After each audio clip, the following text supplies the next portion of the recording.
बच्चों के यौन शोषण का बड़ा आरोप लगा है। इस माघ मेले में अदालत ने जांच के आदेश भी दे दिए हैं।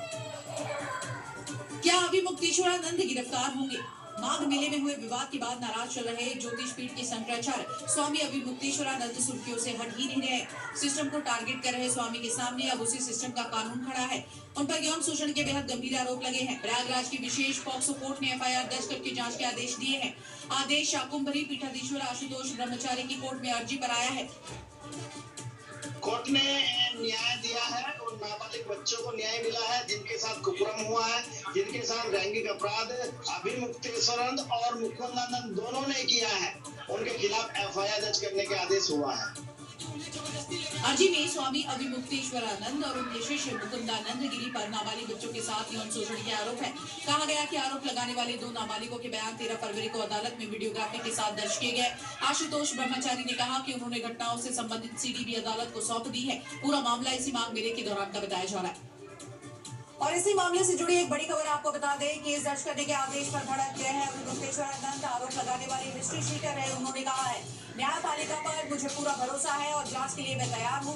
निर्दोष साबित होकर ही लौटूंगा। तो ये बड़ी जानकारी आपको दे रहे हैं। इस पूरे मामले पर अभिमुक्तेश्वरानंद की ओर से बड़ा बयान आया है। केस दर्ज होने पर वो भड़क चुके हैं और साफ तौर पर कह रहे हैं कि मुझे न्यायपालिका पर पूरा भरोसा है, निर्दोष ही वापस आऊंगा।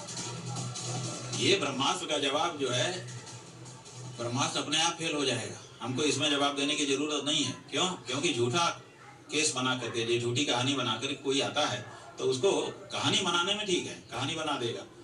कहानी बना के दाखिल कर दिया, दाखिल करके किसी तरह से आपने स्वीकार करा दिया, ठीक है। आप लोग आ गए, आप लोग मीडिया में चला दोगे, चर्चा शुरू हो जाएगी, विचारना शुरू हो जाएगी, कोई ये सबको कहने का मौका मिल जाएगा। ये सब हो सकता है, लेकिन जब उस पर परीक्षण होगा तो परीक्षण में वो कहानी कैसे, जो झूठी होगी वो कैसे सच्ची साबित हो जाएगी? आप बताएं।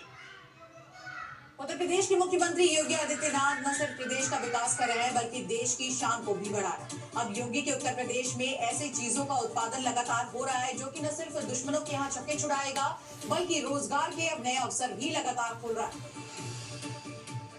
और योगी की ये त्रिशक्ति है ब्रह्मोस मिसाइल, जिसका उत्पादन लखनऊ में हो रहा है। दुश्मन के ड्रोन को नेस्तनाबूद करने वाली एंटी ड्रोन गन ड्रोनम अब ग्रेटर नोएडा में भारत की पहली सेमीकंडक्टर पार्क की आधारशिला है, जो न सिर्फ सेना को मजबूत कर रही है, दुश्मनों को मैसेज दे रही है और रोजगार की गारंटी है।